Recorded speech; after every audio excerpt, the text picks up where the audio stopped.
సంవత్సరాల తరబడి government job కోసం వేచి చూస్తున్నారా? కేవలం 8 నెలల్లో మీ కల నెరవేర్చుకోండి. వెంటనే కింది నంబర్స్‌కి కాల్ చేయండి. కాలర్ ఉన్నారండి. మనకు ఒకళ్ళు మెయిల్ చేశారు హైదరాబాద్ నుంచి. అతని పేరు భాస్కర్ అండి. ఏదో ఉద్యోగం చేసుకుంటున్నారు, పెళ్ళయింది. సమస్య ఏంటంటే భార్యతో, తన ఫ్యామిలీతో, తన తల్లిదండ్రులతో, ఇటు భార్యతో మధ్యలో నలిగిపోతున్నాను. నేను ఎటు ముందుకు వెళ్ళలేకపోతున్నాను, వెనక్కి రాలేకపోతున్నాను. ఏం చేయాలో నాకు అర్థం కావట్లేదు. చాలా సెన్సిటివ్ విషయం ఇది. డాక్టర్ గారితో ఖచ్చితంగా నా విషయం గురించి మాట్లాడాలి అనే ఉద్దేశంతో మీకు మెయిల్ చేస్తున్నానని చెప్పి పెట్టాడండి అతను. నెంబర్ కూడా ఇచ్చారు. ఒకసారి కాల్ చేసేయమంటారా? పిల్లలు ఉన్నారమ్మా? పిల్లలు ఉన్నారు. హలో భాస్కర్ గారు. మేడం, ఎవరండి మీరు? నేను జయానండి. అందమైన జీవితం, సుమన్ టీవీ అందమైన జీవితం ప్రోగ్రామ్ నుంచి కాల్ చేస్తున్నాను. మేడం నమస్తే. మేడం నమస్తే అండి. మీరు మాకు మెయిల్ పెట్టారు, సో మీతో మాట్లాడదామనేసి కాల్ చేశాను. ఫ్రీ ఉన్నారా? మాట్లాడొచ్చు మేడం. రైట్. డాక్టర్ గారు కూడా ఉన్నారు. ఒక్కసారి మీ సమస్య ఏంటో ఒకసారి బ్రీఫ్గా చెప్తారా? తప్పకుండా మేడం. రైట్. నమస్తే భాస్కర్ గారు. నమస్తే. నమస్కారం సార్. చెప్పండి సార్, ఎవరిది సమస్య? సార్ సమస్య ఏంటంటే ఎప్పుడైనా సరే మా పేరెంట్స్ పొరపాటున ఎప్పుడైనా మమ్మల్ని చూడాలని వస్తుంది సార్.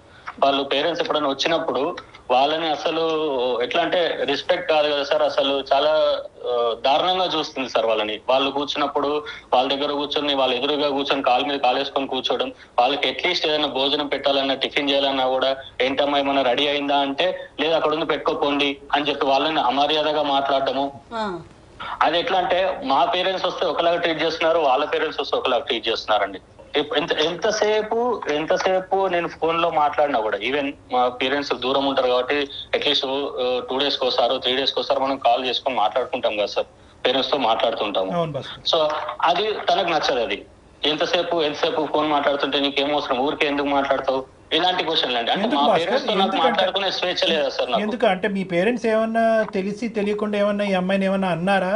ఏమన్నా ఆ విధంగా ఏమైనా మనస్తాపం చెంది వాళ్ళ మీద ఒక శత్రుత్వం పెంచుకుందా? ఏంటి కారణం? పెళ్ళైన కొత్తలో ఇన్సిడెంట్స్ జరిగాయి?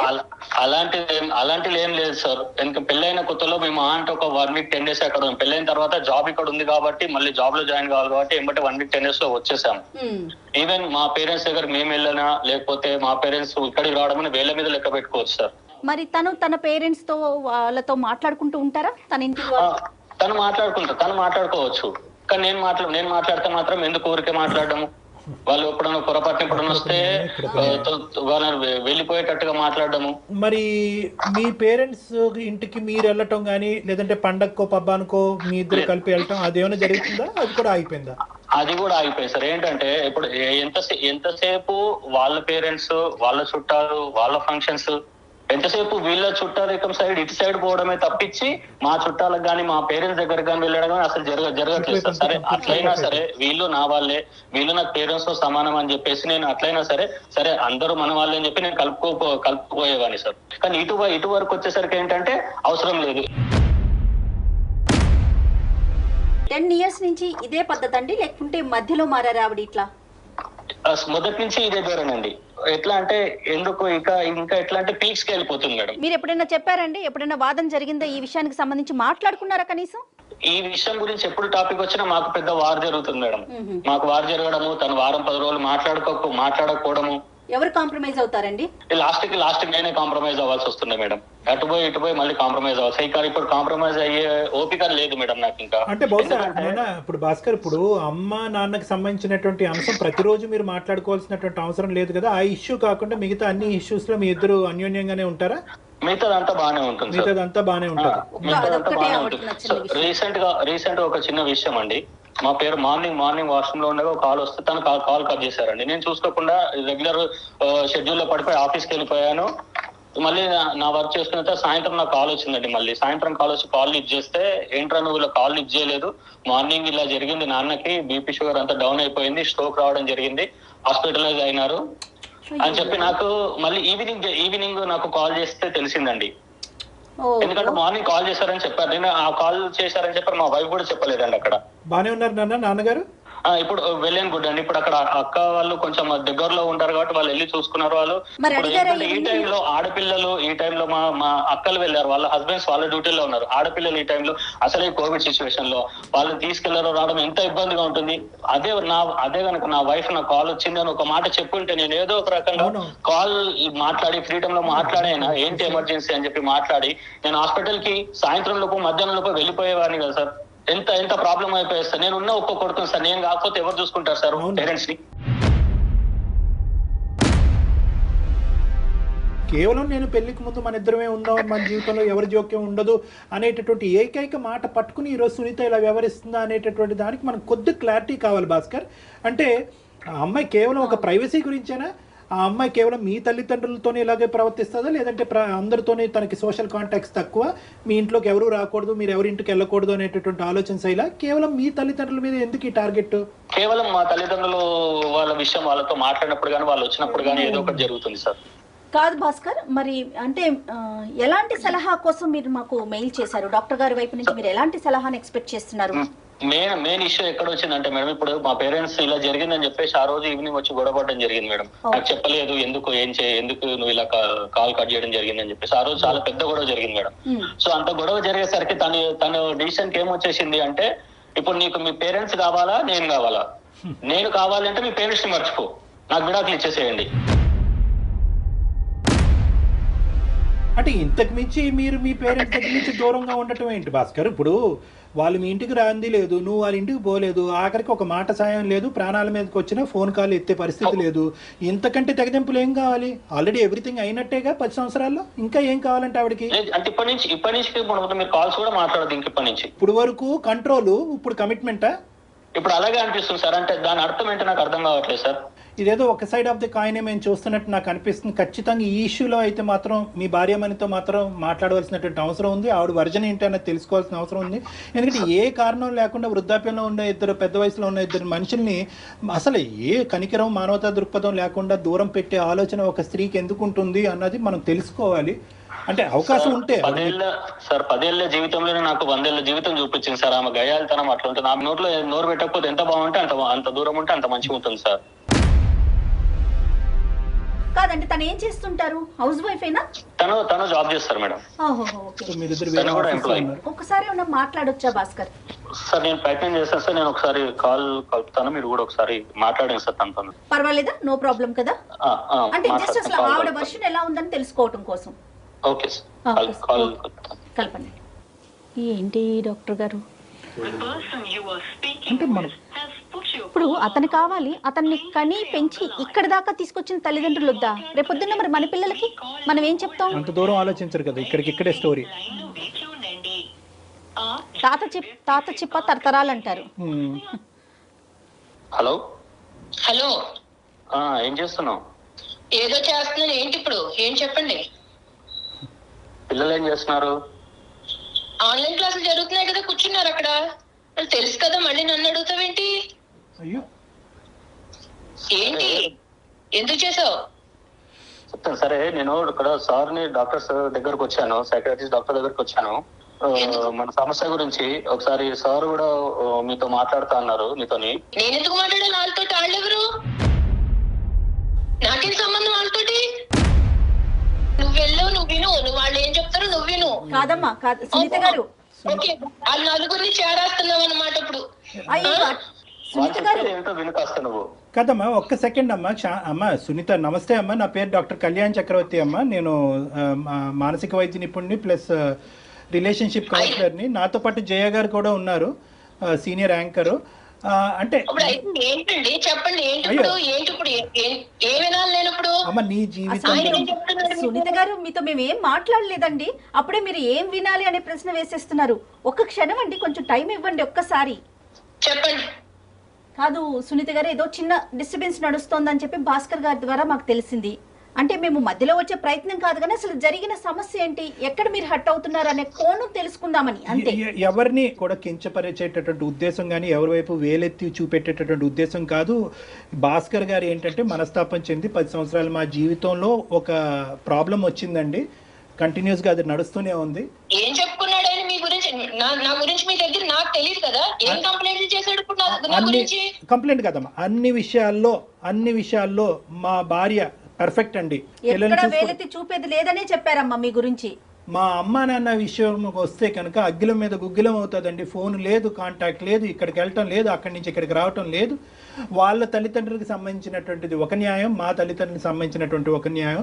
ఆడ పేరెత్తితే నేను ఎందుకు మండిపడతానండి? ఈయన ఏం చేశాడో మీకు తెలియదు, నా గురించే చెప్తే నేను చేసేది నేను మాట్లాడేది మీ అందరికీ కనపడతాను ఇప్పుడు కూడా. నాకేదో చెప్తామని చూస్తున్నారు. అందుగురించే ఈ కాల్ చేసాం. నీ వర్జన్ వినాలనే ఉద్దేశం. నువ్వు కోపంగా ఉన్నావు, గట్టిగా మాట్లాడుతున్నావు, మేమేమి అది తప్పుగా భావించట్లేదు. మీ మనసు మీకున్నటువంటి టెన్షన్స్ మీకున్నాయి. కానీ దయచేసి ఒక 2 నిమిషాలు ఇతను ఈ విధంగా ఎందుకు మాట్లాడాడు అన్నది మీ వర్జన్ చెప్పండి అమ్మా. ఏమయ్యా ఇప్పుడు నువ్వేం చెప్పావు? అప్పుడు నువ్వు పెళ్ళప్పుడు నువ్వేం చెప్పావు చెప్పు. మన ఇద్దరమే ఉంటాము, ఎవరు ఉండరు, ఇన్ని ప్రేమగా చూసుకుంటాను అని చెప్పావా లేదా అప్పుడు?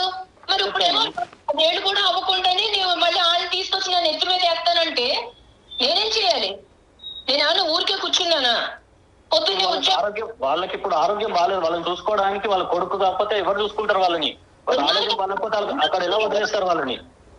ఎవరో ఒకరు చూసుకుంటారు. మనుషులు పెట్టు. ఇప్పుడు నేను ఇక్కడికి తీసుకొస్తే నేను మాత్రం ఎక్కడ చూస్తాను? సాయంత్రం పొద్దున్న వెళ్ళిన దాన్ని సాయంత్రం 5-6 కానీ ఆ ఉద్యోగం అవ్వదు. ఇంటికి వచ్చేటోడికి 7 అవుతూ ఉంటే మా పిల్లల్ని చూసుకోవడానికి 2 గంటలు సరిపోవట్లేదు అక్కడ. నువ్వు వాళ్ళని తీసుకొచ్చి పెడతానంటే ఇప్పుడు మనుషులు పెట్టి చూపించాలి తప్ప నేను చూసే టైం గానీ నా పిల్లల్ని పెంచుకోవడానికి నాకు టైం లేదు. ఆ మనుషులు లేదు, అక్కడే పెట్టుకో అక్కడ డబ్బులు ఇచ్చేస్తాం కదా. అమ్మ సునీత, కేవలం అప్పుడు పెళ్లికి ముందు ఆ మాట అలా అన్నాడనే ఉద్దేశంతోనే నువ్వు ఈ రోజు ఇలా ఉన్నావు అమ్మా?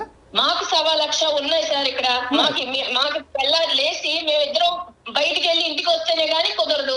పొద్దున్న సాయంత్రం పిల్లల్ని చదివించుకోవాలా, వాళ్ళని ఎలా పెంచుకోవాలి, పొద్దున్నే లెగాలి, ఇంట్లో వంటలు చేసుకోవాలి, పనులు ఇవే సరిపోతున్నాయి. కానీ మధ్యలో ఈ కరోనాలు దరిద్రాలు ఇవి ఒకటి సచ్చినాయి కదా. ఇప్పుడు అలా కదమ్మా, కరోనా ఉండొచ్చు సునీత గారు, కరోనా ఉండొచ్చు, ఏదన్నా ఉండొచ్చమ్మా. కానీ వృద్ధాప్యంలో ఉండేటటువంటి తల్లిదండ్రులు కాపాడవలసినటువంటి బాధ్యత ఏకైక కొడుకు మీద ఉండదా అమ్మా? డబ్బులు ఇస్తామంటున్నాం కదండి. డబ్బులతో అన్ని కొనుక్కుంటారా సునీత గారు? ఏం మాట్లాడుతున్నారండి? సారీ అండి ఇట్లా అంటున్నందుకు. ఎవరో సిటీ లైఫ్ లో ఈ రోజు రేపు తెల్లారు లేసి ఎవరికాడు ఉద్యోగాలు చేసుకుంటా సాయంత్రం నైట్ అయిపోయి ఇంటికి వచ్చేటప్పటికి ఎవరో ముసలోళ్ళు మేరేసుకుని ఎవరో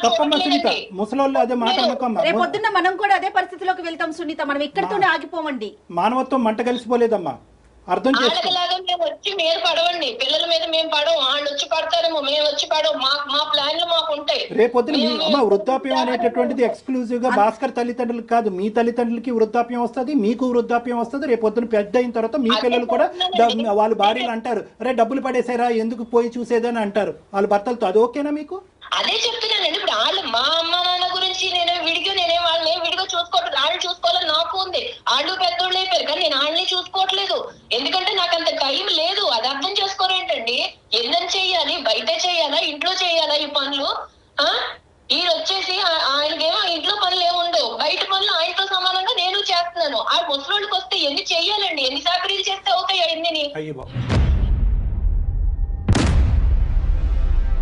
వచ్చి కూర్చుంటే అయిపోయింది అనుకుంటున్నారా? కానీ మీరు ముసలోళ్ళు అనే ఆ పదాన్ని మాత్రం ఆపుకోలేకపోతున్నారండి సునీత గారు. అది వినటానికి కూడా చాలా బాధ అనిపిస్తుందమ్మా. ఉన్నప్పుడు ఆరోగ్యంగా ఉన్నప్పుడు వేరే వాళ్ళు లేందే మీ భర్త వచ్చారా, లేకుంటే మీ తల్లిదండ్రులు లేందే మీరు వచ్చారా? ఒక్కసారి ఆలోచించండి. ఏ కాలంలో ఉన్నారు మేడం మీరు? ఏ కాలంలో ఉన్నారు? మాకు కుదరట్లేదని చెప్తున్నాం కానీ చూడమని అనట్లేదు కదా. డబ్బులు ఇస్తాం అంటున్నాం కదా. అమ్మ మీరు ఏమన్నా అమెరికాలో ఉన్నారమ్మా? హైదరాబాద్ లోనే కదా ఉన్నారు. కుదరకపోవటం ఏంటి? హైదరాబాద్ లో ఉంటే ఇక్కడ మాకు నడవదండి. మాకు నడవదు. వాళ్ళు కూర్చోబెట్టి వాళ్ళకి చాకరీలు చేసి వాళ్ళకి సేవలు చేసే టైం మాకు లేదు. పిల్లల్ని చూసుకోవాలా, ఇవి చెయ్యాలా, మాకుండే బాధలు మాకున్నాయి. అంతేగాని నేను చూడను అనట్లా. డబ్బులు ఇస్తాం అక్కడ ఉంచుకోమంటున్నా. ఎవరు మా ఇంటి దగ్గర మాట్లాడటానికి వేరే కారణం ఏదైనా ఉందా వాళ్ళ వైపు నుంచి? అడగండి. అక్కడ ఉన్నారు కదా ఆయన, మీ దగ్గరికి వచ్చాడు కదా ఆయన, ఏదో చెప్పుకుంటున్నాడు కదా నా మీద కంప్లైంట్లు.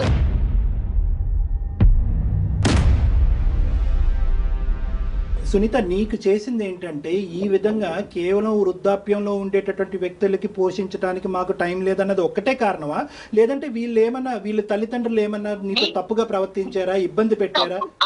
ఇప్పుడు ఈయన తక్కువడేం కాదండి, ఈయనేం తక్కువడేం కాదు. మీ దగ్గర రావుడిలో నటించేస్తున్నాడేమో. ఈయనేం తక్కువడేం కాదు. వెళ్ళి 4 రోజులు అక్కడ ఉంటే వాళ్ళ అన్న కొంచెం ప్రేమగా ఉంటే చాలు, ఇక్కడికి వచ్చి మళ్ళీ వారం రోజులు నాతో మాట్లాడు. మరి నాకెలా ఉంటుంది? నేను అన్ని వదిలిపెట్టుకుని వచ్చాను కదా. నాకు మాత్రం ఇంకెవరన్నా ఉన్నారా? ఈయన పిల్లలే కదా. తెల్లారు లేసి ఏళ్ళ కోసమే కదండి మేము కష్టపడేది. నువ్వు ఆన్ చేసిన రేడియో ఆగట్లేదు ఇది. కాదమ్మా సునీత, ఇప్పుడు ఇక్కడ మాకు భయం ఏమీ లేదు. ఈ రోజు నీకు గట్టిగా 1 ఇంచు ఎక్కువగా మాట్లాడాలి అనే ఉద్దేశంతో మేము మాట్లాడాలని అనుకుంటే కనుక అతన్ని ఇంటికి వచ్చాక పెన్నం మీద పెట్టి వేయించేస్తామని భయం మాకు.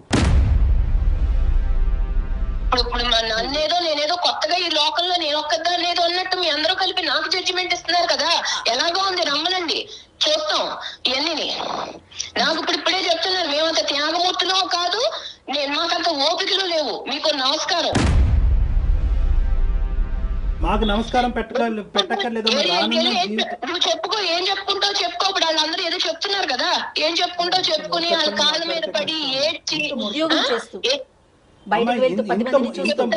అమ్మా సునీత, చదువుకున్న దానివి, సమాజం తెలిసిన దానివి, 2 పిల్లల యొక్క తల్లివి, నువ్వు నిజంగా ఇలా మాట్లాడుతున్నావు అంటే, ఇంత మూర్ఖత్వంగా మాట్లాడుతున్నావు అంటే కనుక నమ్మలేకపోతున్నావు. నీ బాధ ఏంటమ్మా, నీ బాధ ఏంటి అన్నది నువ్వు ఇంకా చెప్పలేకపోతున్నావు. ఒకే పాయింట్ ఏంటంటే కనుక అక్కడికి వెళ్ళి నా భర్త కనెక్ట్ అయిపోయి వారం రోజులు నాతో మాట్లాడ్డాను అంటున్నావు. వారం రోజులు నీతో మాట్లాడకపోతే ఉండలేనటువంటి నువ్వు జీవితాంతం ఆ తల్లిదండ్రులు కొడుకుతో మాట్లాడకుండా ఎలా ఉండగలరమ్మా? నీకు అర్థం కాదా? పెళ్లి చేశారు కదా, పెళ్లి చేయకుండా ఉండాల్సిందండి. అప్పుడు మా సంస్కృతులు మాకు ఉన్నాయి. పెళ్లి చేయకుండా ఉండాల్సింది, ఇంట్లోనే పెట్టు కూర్చోవాల్సింది. పెళ్లి చేసుకుంటే భార్యకి భర్త, భర్తకి భార్య, ఇటు కుటుంబం లేదు అటు కుటుంబం లేదు. టైం లేదండి, మీకు అర్థం కాదా చెప్తుంటే? టైం లేదు. నన్ను బాధ పెడతారు అంటున్నారు. నీ పిల్లల్ని చూసుకోవటానికి టైం లేదనే మాట అనట్లేదే, నిన్ను నువ్వు చూసుకోవటానికి టైం లేదనే మాట అనట్లేదే, నీ ఉద్యోగానికి వెళ్ళడానికి టైం లేదనే మాట అనట్లేదే. అవును, మా పిల్లలు కదా మేము చూసుకోవాలి. మా పిల్లలు చిన్నపిల్లలు కాబట్టి మేము చూసుకోవాలి. వాళ్ళ చదువులు చెప్పించాలి. వాళ్ళు రేపు పొద్దున కాళ్ళ మీద నిలబడ్డాక మేము వెళ్ళి వాళ్ళ మీద కూర్చోకూడదు కదా. ఇంతేనమ్మా మానవ సంబంధాలు. ఎవరిని వాళ్ళు పోషించుకుని వాళ్ళ పిల్లల్ని చూసుకోవటమే మానవ సంబంధాల. మన అవసరం తీరిన తర్వాత తల్లిదండ్రులను తీసుకెళ్లి ఓల్డేజ్ హోమ్స్ లోని వృద్ధాశ్రయాలు పడేయటమైనా. ఇందుకేనమ్మా ఉమ్మడి కుటుంబాలు నాశనం అయిపోతున్నాయి. ఇందుకే ఉమ్మడి కుటుంబాలు నాశనం అయిపోతున్నాయి. మీరు వాస్తవంలోకి రండి సార్, చెప్పుకోవడానికే బాగుంటాయి ఉమ్మడి కుటుంబాలు. వాస్తవంలో మీరు మాట్లాడితే అప్పుడు మీకు తెలుస్తుంది. డబ్బులు పడేస్తే అన్ని కొనుక్కోవచ్చని అనుకోవద్దమ్మా సునీత. డబ్బులు పడేస్తే అన్ని కొనుక్కోవచ్చాను. రానున్న రోజుల్లో నీ స్థానాన్ని ఆలోచించలేకపోతున్నావు కాదు. మేము బుద్ధి గడ్డి తిని నీ కాన్ఫరెన్స్ కాల్ కలపమన్నాం. మాకు అయిపోతుంది ఇక్కడ. మేము 10 నిమిషాలు నిన్ను భరించలేకపోతున్నాం. తప్పుగా నేను ఎవరితో ఇలా మాట్లాడలేదమ్మా. కానీ నీ మాట మిమ్మల్ని శారీరకంగా హింసిస్తున్నారా, మానసికంగా హింసిస్తున్నారా? ఏం బాధపడుతున్నారో మీరు? మేము అనుకున్నట్టు ఆయన ఉండడు సార్, ఉండడు. తెల్లారు లేచి వాళ్ళ పాటే అమ్మ నాన్న ఏమైపోతున్నారు, ఇక్కడ మీ పిల్లలు ఏమైపోతున్నారు ఆయనకి అక్కర్లేదు. కాదమ్మా సునీత, ఒక్కసారి కొంచెం నిదానంగా ఆలోచించండి. ఇవాళ రేపు పెద్దవాళ్ళు లేక ఉద్యోగాలు చేసే ఆడవాళ్ళం ఎంత నలిగిపోతున్నాం కదా. అది మీ సైడ్ కావచ్చు, అతని సైడ్ కావచ్చు. ఒక పెద్దవాళ్ళు అమ్మమ్మో నాయనమ్మో ఎవరన్నా ఒకరుంటే రేపొద్దున మన పిల్లలకి ఆసరా కాదు. మాకు ఎక్స్ట్రా పని తప్ప వాళ్ళ వల్ల మాకు ఉపయోగం లేదు. అసలు ఒక్క నిమిషం 1 మినిట్ కూడా ఈ రోజు నుంచి నెక్స్ట్ రోజు గురించి ఆలోచించలేకపోతున్నాము. నీకు broad minded thinking, futuristic thinking లేదు. సారీ, నిన్నేమి నిందించట్లేదు, కానీ ఒక్క మాట చెప్తాను.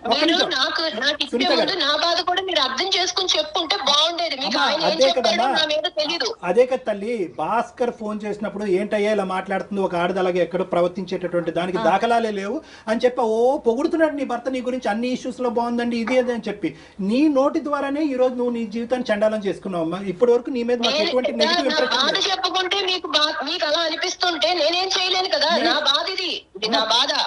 ఈ మనిషి మీ ఇంట్లోంచి వాళ్ళ తల్లిదండ్రులు బాగోగులు తెలుసుకోవటం గురించి దొంగతనంగా ఫోన్ మాట్లాడవలసిన అవసరం ఏముందమ్మా? అతను నిజం చెప్తున్నాడు, అబద్ధం చెప్తున్నాడు, పోనీ దీనికన్నా చెప్పు. అవునండి, వాళ్ళు మాట్లాడుకునేది ఏంటనుకుంటున్నారు? నా గురించి చెప్పుకోవడమే తప్ప వాళ్ళు మామూలుగా మాట్లాడుకోరు సార్. నేను ఎందుకు ఊరికే వద్దంటాను, ఎందుకు చెప్తాను? దాంట్లో అక్కడ జరిగేవి ఏంటంటే ఇక్కడ నేనేం చేస్తున్నాను, నా గురించి కంప్లైంట్లు చెప్పడమే అతనికి పని, వేరే పని ఏమీ లేదు. అక్కడి నుంచి వాళ్ళు చెప్పినట్టు ఈయన నడుచుకుంటాడు ఇక్కడ. No, మీకేం అదే- తెలుసు ఎన్ని అమ్మ అదే ఉద్దేశంతో మీకేం తెలుసు? అదే ఉద్దేశంతో మొన్న ఫోన్ కాల్ కట్ చేసావు. అతని ప్రాణాల మీకు వచ్చుంటే అమ్మా, పెద్ద ఆయన ప్రాణాల మీకు వచ్చుంటే ఈ రోజు బతికి నాకేం తెలుసండి అది ఎందుకు చేశారో నాకేం తెలుసు. రోజు ఈ చర్చ కార్యక్రమాలు పెట్టుకుంటారని నేను కట్ చేశాను, అంతేగాని అడుగుంట్లో పోలేదని నాకు తెలుసా? నాకు తెలుసా? తెలిస్తే కట్ చేస్తానా? కాదా మరి ఆ పెద్ద ఆయనకి ఏమైనా జరుగుంటే, దగ్గరలో ఆడపిల్లలు ఉన్నారు కాబట్టి హాస్పిటల్ ఏం జరగదులేండి, ఇప్పట్లో ఏం జరగదు, ఏం జరగదు. దివ్య భవిష్యవాణి ఏదో అంటారు, అన్ని ఉన్నట్టున్నాయమ్మా నీ దగ్గర అన్ని. అమ్మా ఐఎమ్ సారీ అమ్మా, అన్ని. జీవితం అంటే ఇది కాదమ్మా. భాస్కర్ ఇంకా సేపు మేము మాట్లాడితే నీ సిచ్యువేషన్ ఇంకా డిటీరియేట్ అయ్యేటట్టుంది. అందమైన జీవితం యొక్క పర్పస్ ఏంటంటే ఉన్న స్థితిని అలాగన్నా ఉంచాలి, లేదంటే కరెక్ట్ చేయాలి. ఉన్న స్థితిని దిగ్గజార్చేటటువంటి ఉద్దేశం మాకు లేదు. పెనం మీద నుంచి పొయ్యిలో పడే పరిస్థితిని మేము తీసుకురాం మిమ్మల్ని. మేము సారీ అండి సునీత గారు, సారీ అమ్మా. ఏం చెప్తారు వాళ్ళు ఏదో చెప్తున్నారు కదా, ఎన్ని ఇంకేమన్నా ఉంటే చెప్పుకున్నారు, కాళ్ళ మీద పడి ఏడ్చి అప్పుడు రా, నీకు అప్పుడు ఉంది, నీకు ఇంట్లో రా, వచ్చాక చెప్తాను, ఇప్పుడు కాదు చెప్తాను రా పని అప్పుడు. భాస్కర్ సార్ ఇది సార్ తన వర్షన్. దీన్ని వర్జన్ అంటారయ్యా, దీన్ని వర్జన్ అంటారా? నువ్వు 10 సంవత్సరాలు భరిస్తూ ఒక్కొక్క మెట్టు దిగుతూ తల్లిదండ్రుల్ని దూరం పెట్టుకుంటూ వాళ్ళని ఇబ్బంది పెట్టి నువ్వు ఇబ్బంది పడుతూ ఇదంతా నువ్వు చూసేటటువంటి పిల్లలు ఏమి నేర్చుకుంటారు? రైట్, ఓకే, అమ్మకి నాన్నకి కూడా ఇదే సినిమా చూపెడదాం రానున్న రోజుల్లో అని చెప్పి నీ కొడుకులు అనుకోరా? భాస్కర్ గారు సార్ పెళ్ళైనంత మాత్రాన మొత్తం అంతా పూర్తిగా భార్యకు లొంగి ఉండాలా సార్? ఆ ప్రశ్న మీరు ఇప్పుడు కాదండి, 10 ఏళ్ల క్రితము మాట్లాడాల్సిన ప్రశ్న ఇది. 10 ఏళ్ళండి భరించేది. Starting trouble, ending trouble. Starting trouble ని సెట్ చేసుకోకపోతే ఎండింగ్ ట్రబుల్. ఏంటి కళ్యాణ్ గారు, అసలు ఆవిడ వర్షన్ ఏంటండి? ఎటువైపు ఆలోచించట్లేదు తను. ఆవిడకి ఏదో ఒక విచిత్రమైనటువంటి వ్యక్తిత్వపరమైనటువంటి లోపం ఉందబ్బా. పర్సనాలిటీ డిసార్డర్స్ అంటారు వీటిని. ఏం చేయమంటారు సార్? నాకు ఒక మంచి అంటే సొల్యూషన్. ఎలాంటి డెసిషన్ తీసుకుందాం అనుకుంటున్నారు భాస్కర్ మీరు? నేను కావాలంటే వాళ్ళని వదిలేయండి. ఓకే, తన వర్షన్ కాదు, ఇక్కడ కూడా మీరు తన వర్షనే చెప్తున్నారు, మీ వర్షన్ చెప్పండి. ఇక నేను భరించలేను మేడం. నేనైతే వదిలేద్దామని డిసిషన్ తీసుకుందాం అనుకుంటున్నాను. విడిపోవాలనేటటువంటి ఉద్దేశంతో మేము చెప్పట్లేదు, కానీ అది నిజంగా మీరు చేసి చూపెట్టాలి. అంటే నేను ఇంకా భరించలేకపోతున్నాను అనేటటువంటి దానికి యాక్షన్ ప్లాన్ కావాలి. ఇక్కడ తల్లిదండ్రుల్ని కాపాడుకోవటం అనేది మీ బాధ్యత. రేపొద్దున మీ పిల్లల్ని మిమ్మల్ని చూస్తారా చూడరా అనేటటువంటి అంశం తర్వాత పెట్టండి. మీ తల్లిదండ్రులు మీకు ఏం అన్యాయం చేయలేదు, మీకేమీ తక్కువ ఇవ్వలేదు. మీ తల్లిదండ్రులు ఎప్పటికీ కూడా మమకారం ప్రేమతోనే మిమ్మల్ని ఇప్పటి వరకు పెంచి పోషించారు. పెళ్ళి అనేటటువంటి ఈ అంశం వాళ్ళ జీవితానికి ఒక శాపం కింద మారిపోయింది. కాబట్టి వాళ్ళని కాపాడుకునేటటువంటి ప్రయత్నంలో మీ ఆవిడకి ఒక గట్టిగా బుద్ధి చెప్పేటటువంటి ప్రయత్నం చేయండి. అంటే కొట్టండానో తిట్టండానో హింస పెట్టండో అని చెప్పట్లేదు. నేను మా తల్లిదండ్రులకు స్థానం లేనటువంటి నా జీవితంలో నీకు కూడా స్థానం లేదు అనేటటువంటి వార్నింగ్ ఇచ్చి మీ పిల్లలతో పాటు మీరు దూరంగా ఉండేటటువంటి ప్రయత్నం చేయండి. సో ఒక్కసారి బెదిరించమంటారా? అంటే దాన్ని బెదిరింపు అంటారా, లేదంటే ఒక విధమైనటువంటి ట్రీట్మెంట్ అంటారా అనేది మీకు వదిలేస్తున్నాను. అంటే ఆవిడకు ఒక శిక్ష పడాలి అంటే కనుక కుటుంబం అనేటటువంటిది ఎప్పుడు కూడా నీ చెప్పు చేతల్లో నీ కాళ్ళ కింద చెప్పులాగే ఉంటారు అని అనుకోవద్దు. నాకు ఒక అహంకారం ఉంది, నేను ఒక మగాడిని, నేను ఒక ఇద్దరు తల్లిదండ్రులకు ఒక కొడుకుని, నేను మగాడిని అనేటటువంటి ఆలోచనతో, అంటే మగ ఆడిన అనేటటువంటిది నేను వ్యత్యాసం చేయట్లేదు, కానీ ఆవిడకి ఈ యాంగిల్ చూపెట్టాలి అంటే, మీ విలువను తెలియజేయమంటున్నారు. మీ విలువను తెలియాలి అంటే కనుక దూరంగా ఉండి కొంతకాలం మీరు లేనటువంటి లోటునే ఆవిడకి అర్థమయ్యేటటువంటి విధంగా చూపెట్టండి. అంటే మళ్ళీ ఆవిడ మాట తీరు చూడండి, ఏ విధంగానూ కాంప్రమైజ్ కాదాయే. కాన్ఫరెన్స్ కాల్ సునీత కలపమన్నాం, అక్కడి నుంచి అసలు వాళ్ళ తల్లిదండ్రులు కలిపి ఉంటే కనుక వాళ్ళు కొడుకుని దూరం చేసుకుని ఎంత బాధపడుతున్నారో అక్కడ అసలైన వర్జన్ తెలుసు. నాకు ఇంకొక విషయం ఏమనిపించిందో చెప్పనండి, సునీత తల్లిదండ్రుల పెంపకం ఎంత అధ్వానంగా, అంటే ఒక తల్లిదండ్రుల పెంపకం గురించి మనం ఇంత ఓపెన్ గా చెప్పుకోకూడదు, కానీ ఆవిడకి ఏం విలువలు నేర్పించారండి? వాళ్ళు ఏమైనా చెప్పడానికి ట్రై చేశారా భాస్కర్? ఒక లాస్ట్ క్వశ్చన్, వాళ్ళు మీ అత్తగారు సునీతకి ఏమైనా చెప్పడానికి ట్రై చేశారు? అలాంటివి చాలా జరిగాయి సార్, చాలా జరిగాయి. అవి అప్పటికి అవి అంతవరకే ఉంటాయి సార్, మళ్ళీ తర్వాత సేమ్. రైట్ భాస్కర్, ఒక్కసారి డాక్టర్ గారు చెప్పింది ఆలోచించండి, త్వరపడండి, మంచి నిర్ణయం తీసుకోండి, థ్యాంక్ యూ మేడం. చక్కని డెసిషన్ తీసుకోండి, చక్కగా ఉండండి. Thank you.